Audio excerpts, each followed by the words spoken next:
السلام عليكم. لا تنسوا الاعجاب بالفيديو والاشتراك في القناة تشجيعا لنا لنستمر بنشر المزيد ان شاء الله.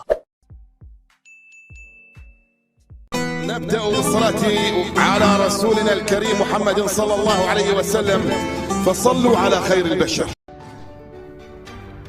صحفي إسباني يثير الجدل حول اختيار جمال لامين لاعب للمنتخب الإسباني.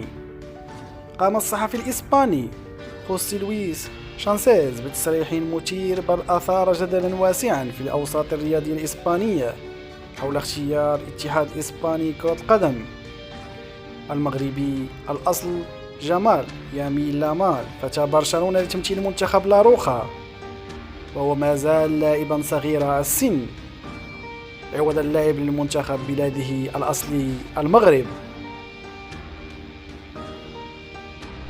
وقال ذات الصحفي في تصريحه خلال برنامج إسباني: لامين يامال لم يفعل أي شيء يجعله يستحق حمل قميص المنتخب الإسباني، لقد تمت دعوته فقط لقطع الطريق عن المنتخب المغربي من أجل ضمه.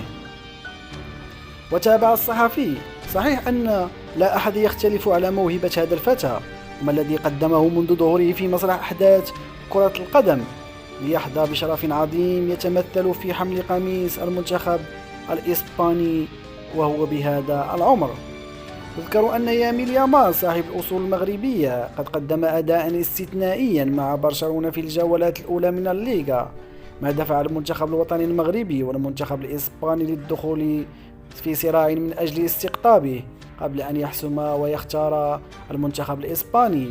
وفي أول مباراة له مع المنتخب الإسباني بات لامين يامال 16 عاما و57 يوما أصغر لاعب يشارك ويسجل في تاريخ المنتخب الإسباني، محطما الرقم القياسي المسجل باسم جافي، والذي شارك بعمر 17 عاما و62 يوما في نصف نهائي دوري الأمم الأوروبي أمام إيطاليا في أكتوبر 2021.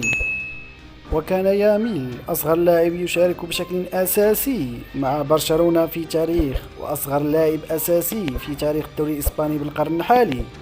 وقد مثل ياميل منتخب إسبانيا للفئات العمرية وأشرف على العديد من المدربين هناك، كما أنه سيكون على موعد مع رفقاء بعض زملائه السابقين في كتيبة لاروخا في المستقبل القريب، لذا ربما أثار تواجده لفترة طويلة في بيئة إسبانيا بحتة خلال مسيرته في عالم كرة القدم على قراره بتمثيل إسبانيا وهو في عمر 16 فقط.